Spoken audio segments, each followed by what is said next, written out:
8 अक्षर प्रत्येक चरण में, यानी चारों चरण में है। एक थोड़ा सा आप इसको सुधार लेना कि अनुष्टुप छंद का जो लक्षण लिखा है उसमें लिखा है कि दूसरे और चौथे चरण का दूसरा वर्ण लघु हो, उसमें लिख लीजिएगा आप 7वां वर्ण, 7वां अक्षर लघु हो। ये थोड़ा प्रूफ की मिस्टेक रही है, तो उसी के अनुसार हर श्लोक का लक्षण हर श्लोक के अंदर घटित होता है। तो अब अनुष्टुप छंद के अंदर आपने भगवान के गर्भ कल्याणक की तिथि जान ली, आषाढ़ कृष्णा द्वितीया, और जन्म कल्याणक चैत्र कृष्णा नवमी के दिन हुआ है। अयोध्या के अंदर ही ये कल्याणक हुए हैं। अब हम आगे चलते हैं। श्लोक नंबर 17। चैत्र कृष्णे नवम्यां ही स्वयंभूर्दीक्षितो भवत्, फाल्गुने सित पक्षे भूदेकादश्यां सुकेवली। इस ये भी अनुष्टुप छंद है। इस श्लोक के माध्यम से कहा गया कि चैत्र कृष्णा नवमी के ही दिन स्वयंभू भगवान, माता पिता तो निमित्त रहे, लेकिन वे स्वयंभू इसलिए कहलाए कि उन्होंने जीवन में कोई गुरु नहीं बनाया, स्वयं ही दीक्षा धारण की, और वे स्वयंभू कहलाए, स्वयं ही सारे ज्ञान के धारी थे, उनमें कोई पढ़ाने वाला कोई गुरु नहीं था।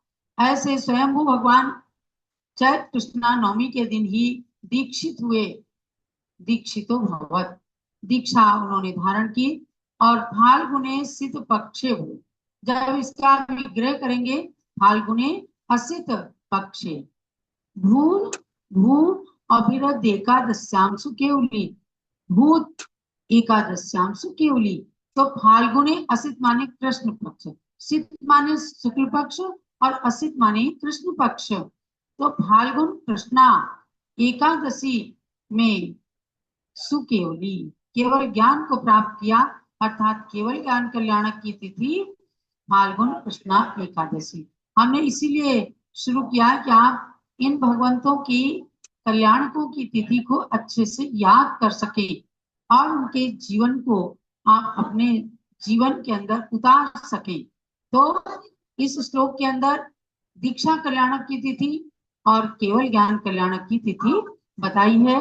अब आगे 18 नंबर के श्लोक में, माघ कृष्णे चतुर्दश्यां कैलासे गिरिमस्तके, निर्वृतिं परमां लब्ध्वा सिद्धिकांता पतिर्बभौ। माघ कृष्ण, माघ कृष्णा चतुर्दशी, चतुर्दश्याम चतुर्दशी तिथि पर कैलासे गिरि मस्तके, कैलाश पर्वत के मस्तक पर, यानी कैलाश पर्वत का मस्तक जो अष्टापद, वहां जाकर के निर्वृतिम, निर्वृतिम माने निर्वाण को, परमाम जो उत्कृष्ट निर्वाण, इससे उत्कृष्ट कोई चीज नहीं है।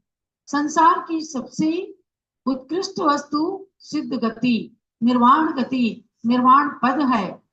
उस परम उत्कृष्ट निर्वाण लक्ष्मी को प्राप्त करके, लब्ध्वा माने प्राप्त करके, सिद्धि कांता पतिर्बभौ, सिद्धि कांता माने सिद्धि रूपी कन्या के, कांता के पति हो गए, स्वामी हो गए, अर्थात सिद्धि कांता ने उनको वरण कर लिया, मतलब सिद्ध पद को प्राप्त। यह अलंकार है, कोई स्त्री नहीं है, कोई स्थान नहीं है सिद्धि शिला के अतिरिक्त, कोई महल नहीं है, लेकिन भगवान की स्तुति में अलंकारों का प्रयोग करके आपको जानना है कि जैसे संसार के अंदर स्त्री पात्र को एक सौंदर्य की खान माना गया, ऐसे देखो मोक्ष भी प्राप्त कर लिया भगवान ने, तो भी वहां उपमा किसकी दे रहे हैं? सिद्धिकांता, एक महिला की उपमा दे रहे हैं। यानी कि हर जगह वर्ण अगर होता है तो महिला के साथ वर्ण होता है, तो भगवान ने मोक्ष को प्राप्त किया तो उसकी उपमा दी, सिद्धि रूपी कांता, स्त्री का वर्ण कर लिया। तो अब इस श्लोक के अंदर जानना कि भगवान के निर्वाण कल्याणक की तिथि बताई और निर्वाण कल्याणक का स्थान। प्रथम तीर्थंकर भगवान ऋषभ देव ने कैलाश पर्वत से मोक्ष प्राप्त किया। यूं तो जैन शासन का नियम है कि हर तीर्थंकर भरत क्षेत्र में जन्म लेने वाले प्रत्येक तीर्थंकर अयोध्या में जन्मेंगे और समेत शिखर से मोक्ष जाएंगे। ये दो ही शाश्वत तीर्थ हैं। लेकिन हुंडाव सर्पणी काल में सर्वप्रथम तीर्थंकर भगवान ऋषभदेव ने मोक्ष जो है कैलाश पर्वत से प्राप्त कर लिया। ये एक हुंडाव सर्पणी काल का दोष रहा।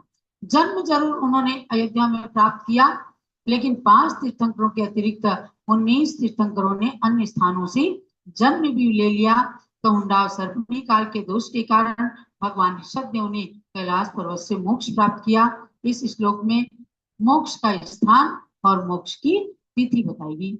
आगे चलते हैं। आयुष चतुरशीत्यामा लक्ष्य पूर्व प्रमाण कहा इक्ष्वाकुवंश भास्वान्यो पुरुदेवो पुनातु तुम्हें। पुरुदेव पुनातु तुम्हें, भगवान का एक नाम है पुरुदेव।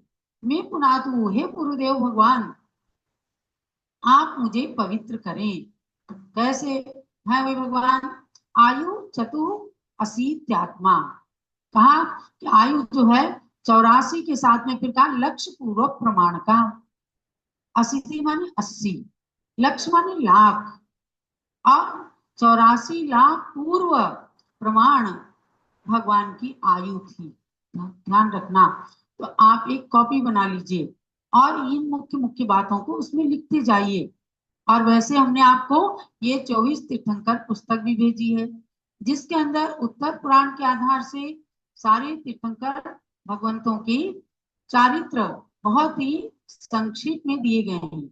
और छंद को लेकर और इस पुस्तक के परिचय को लेकर ही जो आपके पास कल्याण कल्पतरु ज्ञान पहेली भेजी गई है, उसको भर करके, अब कल तक समय है, बस कल शाम तक आपको ज्ञानांजलि ऐप में उसको भर करके भेज देना है। परसों उसका रिजल्ट आएगा।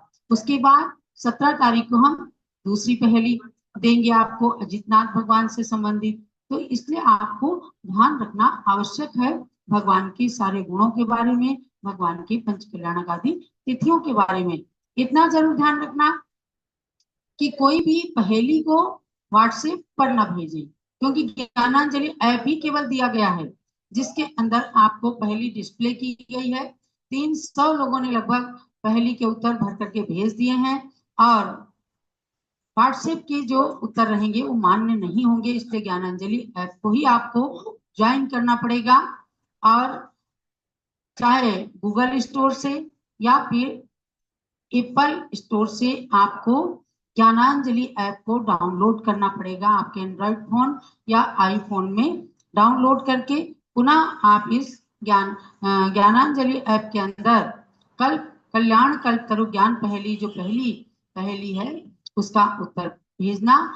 और जो व्हाट्सएप नंबर है जिस पर आप आज अगर कोई नए लोग हैं और ज्वाइन करना चाहते हैं, तो आज तक फिर से आप व्हाट्सएप नंबर जान करके और उससे जानकारी प्राप्त करके पहेली को मंगा भी सकते हैं। लेकिन पहेली ज्ञानांजलि ऐप पर ही डिस्प्ले की गई है। तो व्हाट्सएप नंबर आप कोई जानकारी के लिए सुन लीजिएगा, 7310823701, जो चैट बॉक्स के अंदर भी डाला गया है नंबर। इसी नंबर पर आपको संपर्क करना है। अब हम आगे के श्लोक में चलते हैं।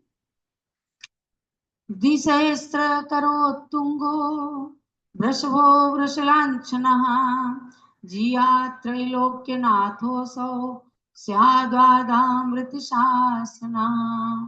अनुष्टुप छंद का ही ये श्लोक है। द्विसहस्र करोत्तुंगो, भगवान के शरीर की ऊंचाई बता रही है।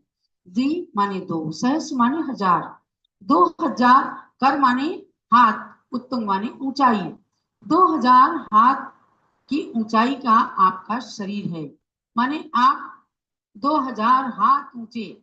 500 धनुष कहा गया, तो एक धनुष में 4 हाथ, इसलिए 2000 हाथ ऊंचे भगवान ऋषभदेव का शरीर था। वृषभो वृषलांछनः, वृषभ भगवान आपका नाम, और वृषलांछनः बताया कि भगवान ऋषभदेव का चिन्ह क्या है?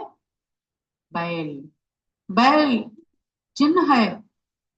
और ऐसे भगवान ऋषभदेव त्रैलोक के नाथो असौ जियात, त्रैलोक तीनों लोकों के नाथ ऐसे भगवान ऋषभदेव जयशील हो, स्याद्वादामृत शासना, और उनका स्याद्वाद रूपी शासन जो है, अमृत शासन के नाम से जो कहा गया है, ऐसा स्याद्वाद शासन, अमृत शासन, ये जयशील रहे, भगवान ऋषभदेव जयशील रहे। इसके साथ में इस भगवान ऋषभदेव की स्तुति का समापन किया। यानी 1 2 3 4 5 6 7 8 अक्षर के छंद में 20 श्लोक बताए। अब 21वें श्लोक में 19 अक्षरी छंद का प्रयोग किया है, जिसका नाम है शार्दूल विक्रीडित। शार्दूल माने सिंह, विक्रीडित माने चलना। जैसे शेर चलता है पग बढ़ाते हुए, ऐसे उससे शार्दूल विक्रीडित छंद को पढ़ते हैं। यह 19 अक्षरी छंद है। इसका लक्षण इसमें दिया है कि 19 अक्षरी छंद में आगे लक्षण दिया जाएगा। इसको पढ़ते हैं, कई प्रकार से भी पढ़ा जाता है।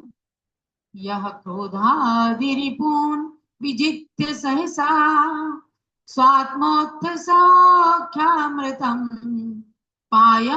पायमहर्निशं भवभयात् स्वात्मानमुद्धृत्य वै त्रैलोक्याग्रपदे धृतश्च निवस तद्याप्यनन्तावधिम् दिश्या श्रीवृषभो सयेश भगवान् मे ज्ञानमत्यैश्वर्यम्।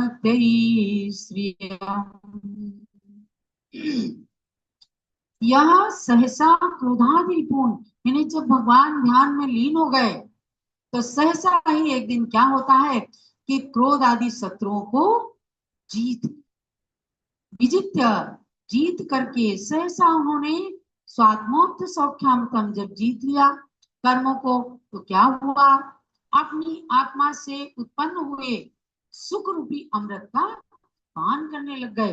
पायम पायने, बार बार उसका हमेशा पी पी करके, और सुख रूपी आत्मा से उत्पन्न सुख रूपी अमृत को बार बार पी करके, माने अब उनको कुछ भी ना जल पीना शेष रहा है, ना कोई जूस पीना, ना दूध पीना, अब केवल उन्हें क्या पीना, आत्मा से उत्पन्न हुआ सुख रूपी अमृत को पी पी करके क्या करते हैं फिर, भाव भयात स्वात्मानम उद्धृत्य वै, संसार के भय से अपनी आत्मा को उद्धृत्य निकाल करके त्रैलोक्याग्रपदे, 3 लोक के अग्रभाग पर, 3 लोक के अग्रभाग पर क्या है, सिद्ध शिला है ना, सामने से अर्धचंद्राकार दिखती है, और वैसे कटोरे के समान, उत्तान कटोरे के समान, उत्तान छत्र के समान सिद्ध शिला मानी गई है, जो सामने से अर्धचंद्र की तरह दिखती है। और जब आपको देखना हो तो हस्तिनापुर में निर्मित 3 लोक के ऊपर जा करके देखें, तनुवाद वाले के अंदर ही सिद्ध शिला है, ये जरूर ध्यान रखना। कुछ लोग 3 लोक के ऊपर भगवान को बिठा देते, ये बिल्कुल गलत है, क्योंकि 3 लोक के ऊपर अलोकाकाश है। अलोकाकाश में धर्मास्तिकाय अभाव, धर्मास्तिकाय का अभाव होने से उसके ऊपर कोई भी जा नहीं सकते, इसलिए भगवान की सिद्ध शिला 3 लोक के अंदर तनुवाद वाले का स्पर्श करते हुए है। अयोध्या के अंदर भी बहुत सुंदर 3 लोक की रचना बनी है, अच्छे से देखी जा करके, तो वहां पर 3 लोक के अग्रभाग पर यानी सिद्ध शिला पर धारण कर दिया, जाके आपको वहां धर दिया, पहुंचा दिया सुख के अंदर। च माने और, अनंतावधि, अनंत काल से, अद्यापि आज तक भी वहीं पर आप निवास कर रहे हैं, क्योंकि एक बार मोक्ष जाने के बाद जैन शासन में कोई भी मुक्त जीव संसार में वापस नहीं आते, यही तो उनकी विशेषता है।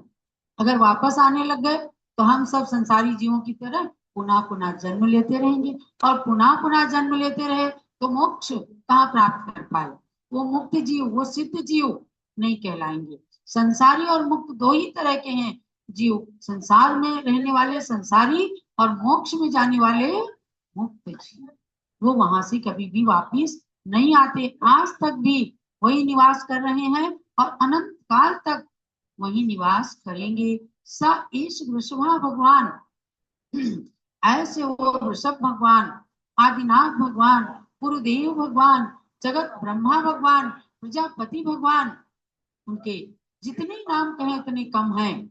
ऐसे आदिनाथ भगवान में ज्ञान में श्रियम दिश्याम, ज्ञानमती माता ही कहती हैं कि हे भगवान, मैंने जो स्तुति की है बस उसका फल मुझे क्या मिल जाए कि मुझ ज्ञानमती के लिए श्रियम, असली श्री, असली लक्ष्मी मुक्ति रूपी संपत्ति दिश्यात माने मुझे प्रदान कर दे। बस मुझे और कुछ नहीं चाहिए, मुझे कोई हाथी घोड़ा बंगला नहीं चाहिए, धन संपत्ति नहीं चाहिए। मेरी आत्मा आपके समान ही मोक्ष को प्राप्त कर ले, इसलिए मेरा ज्ञानमती नाम सार्थक हो जाए और केवल ज्ञान में वो परिणत हो जाए। और जब केवल ज्ञान में परिणत हो जाएगी तो मोक्ष तो अपने आप मिल ही गया। ऐसे मुझ ज्ञानमती के लिए मुक्ति संपदा को आप दिश्यात्मा ने प्रदान कर दे। अर्थात आप ये जाने कि जिन्होंने क्रोध आदि भाव कर्मों को शीघ्र ही जीत लिया और नित्य ही आत्मा से उत्पन्न सुख रूपी अमृत को जो बार बार पीकर संसार के सुख से अपने आप को निकाल करके तीन लोक के मस्तक पर विराजमान हो गए, वहां आज तक भी वह अनंत काल तक उसी प्रकार से वहां विराजमान रहेंगे। ऐसे भी आदिनाथ भगवान मुझ ज्ञानमती के लिए मोक्ष लक्ष्मी को प्रदान करें। तो ज्ञानमती माता ने कितनी अच्छी भावना ढाई है। आप भगवान के सामने जाते हैं तो क्या कहते हैं, हे भगवान, मेरा पुत्र सुखी रहे, उसकी नौकरी लग जाए, मेरे पास संपत्ति आ जाए, मेरे कष्ट दूर हो जाएं। लेकिन अपना असली लक्ष्य क्या होना चाहिए कि भगवान मुझे मोक्ष की लक्ष्मी प्राप्त हो जाए। उसके बीच में तो भूसे की तरह से दूसरी लक्ष्मी तो मिल ही जाएंगी। ऐसे मोक्ष लक्ष्मी की याचना के साथ इस आदिनाथ भगवान को, ऋषभ देव भगवान को नमस्कार करके और इस स्तुति को परिपूर्ण किया जा रहा है। कल हम अजितनाथ भगवान की स्तुति आपको पढ़ाएंगे, उसके छंदों के बारे में बताएंगे।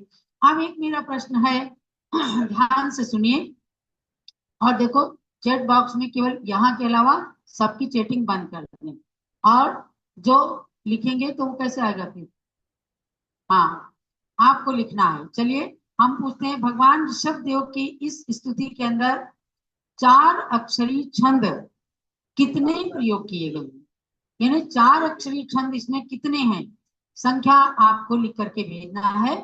क्योंकि एक एक अक्षरी छंद को भी माता जी ने कई बार प्रयोग किया, तो 4 अक्षरी छंद का कितनी बार इस स्तुति के अंदर प्रयोग किया गया है ये आपको लिख करके भेजना है। सबसे पहले जिसका नाम आएगा उसको पुरस्कार भेजा जाएगा और वो अपना पेटीएम नंबर भी जूम के चैट बॉक्स में या फिर व्हाट्सएप नंबर पर भेजेंगे। हाँ बहन जी बताइएगा कि इनका नाम आया है और क्या है, तो उत्तर सही है या गलत। सही उत्तर होगा तो उनका नाम घोषित करके और हम उनको, सारिका बिलाला ने सबसे पहले भेजा है 6 बार 4 अक्षरी, बहुत बढ़िया, तालियां बजा दें। देखिए 6 बार 4 अक्षरी छंद का प्रयोग किया गया। कन्या छंद, व्रीड़ा छंद, लासिनी छंद, सुमुखी छंद, सुमति छंद और समृद्धि छंद, ऐसे 4 अक्षरी छंद 6 छंदों का इसके अंदर प्रयोग किया गया है। बिल्कुल सही उत्तर दिया है सारिका बिलाला जी ने। इनको अयोध्या से पुरस्कार दिया जाएगा। सारिका जी आपके लिए बहुत बहुत आशीर्वाद है, इनका मन हमेशा लगा रहता है कि खूब अच्छे से रत्नत्रय महोत्सव हो। अब आपको एक दूसरी और सूचना करनी है, घर घर हो रत्नत्रय महोत्सव, ज्ञानमती माँ का जन्मोत्सव। तो 17 तारीख से आप लोगों को नाम देना है कि हम प्रतिदिन 3 लोगों के घर को डिस्प्ले करेंगे, दिखाएंगे, जो अपने घरों को अच्छे से सजाएंगे और उसमें लिखेंगे घर घर हो रत्नत्रय महोत्सव, ज्ञानमती माँ का जन्मोत्सव। प्रतिदिन 3 लोग केवल 3 लोगों को, जिनके 3 नाम आएंगे, जो पहले 17 तारीख को अपने घर सजाएंगे। हम 2 मिनट उनको देंगे अपने घर को अच्छा सजाने के लिए, चाहे ज्ञानमती माता की पुस्तकों को सजाएं या फिर मंगल कलश लगा करके, या ज्ञानमती माता के लिए जो कुछ आप चाहते हैं वह रत्नत्रय महोत्सव में अच्छे से सजा करके, चाहे रंगोली बनाएं, चाहे जो भी अपना कॉन्सेप्ट तैयार करके और अच्छे से सजाएंगे। ऐसे 3 लोगों को 17 तारीख को हम दिखाएंगे 2-3 मिनट तक। जो आप अगर 1 मिनट बोलना भी चाहेंगी, पूज्य माता के लिए विनयाञ्जलि अर्पित करना चाहेंगे, तो ऐसे 3 लोगों के घरों को डिस्प्ले किया जाएगा, सजे हुए घर, ताकि ये पता चले कि हमने आज से ही ज्ञानमती माता जी का ये 108 दिवसीय रत्नत्रय महोत्सव, शरद पूर्णिमा रत्नत्रय महोत्सव भी कहें हम इसे, तो कोई अतिशयोक्ति वाली बात नहीं है। तो आप में से जिनके नाम आएंगे, कल हम उन 3 लोगों के नाम घोषित करेंगे कि 17 तारीख को कौन से 3 लोग अपने घर को अच्छे से सजा करके और पूज्य माता जी के लिए अर्घ्य भी चढ़वाएंगे हम उनसे, और आप अपनी अपना डिस्प्ले भी देंगे कि किस तरह से आप क्या कहना चाहती हैं और ज्ञानमती माता के चरणों में विनयाञ्जलि समर्पित करना चाहते हैं। तो इस प्रकार से आज हमने 3-4 दिनों के अंदर एक स्तुति को केवल पढ़ाया आपको, लेकिन आगे बड़े छंद आ जाएंगे और पुस्तकें भी आपके पास पहुंचनी शुरू हो जाएंगी, तो आपको कोई दिक्कत नहीं आएगी। लेकिन इसमें एक अक्षर से लेकर और आपने 8 अक्षर तक के छंद पढ़ लिए, और उपसंहार इसका 19 अक्षरी छंद से किया गया। तो ये छंद शास्त्र और ये स्तुति, ये स्तोत्र, भगवान का चारित्र, भगवान का परिचय, ज्ञानमती माता की कृति आप लोगों तक पहुंच रही है कि आपके लिए खूब मंगलमयी हो, सबके लिए मंगल आशीर्वाद।